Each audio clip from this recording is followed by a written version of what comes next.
The most interesting aspect of this play was the choice of characters and also the time period that it was set in.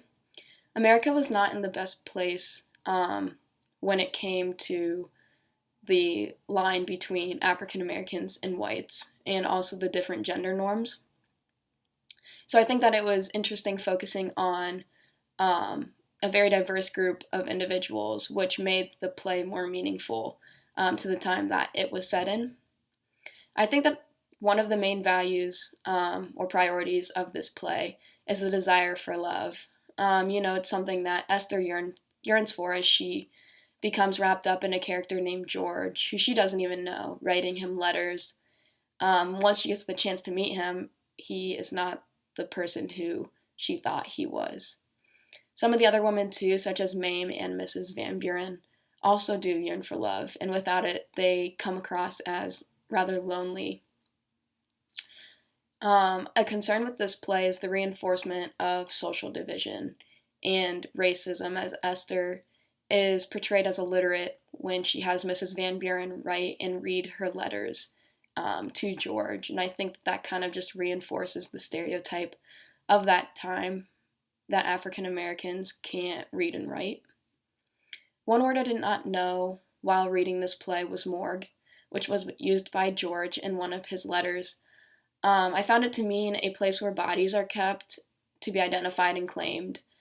He was describing what it was like to work on the canal, and knowing what this word meant really helped me visualize how gruesome it was working on that project. I think this play was a good representation of how African Americans were treated at this time and what they experienced. The character Esther goes through beatings and rapes and what we know from history in the South at that time.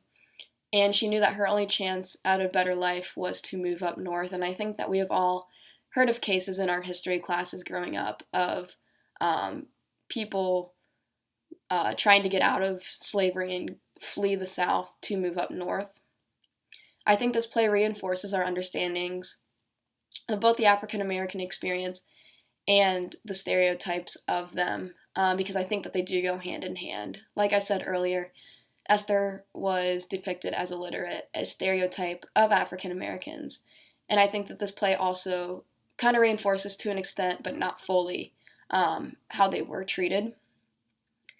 Stereotypes do still exist today. I think stereotypes are perpetrated by the media and also others' influence on a person, whether it's your friends or your family. Sometimes it's hard to change your opinion of a type of person with examples such as Asians being good at math or only boys are good at sports. Stereotypes of races and genders can be overcome by keeping an open mind and really getting to know someone. And two questions I have are, do you have any type of empathy for George considering what he did to Esther? And how different do you think this play would have been if it took place in the South versus New York City?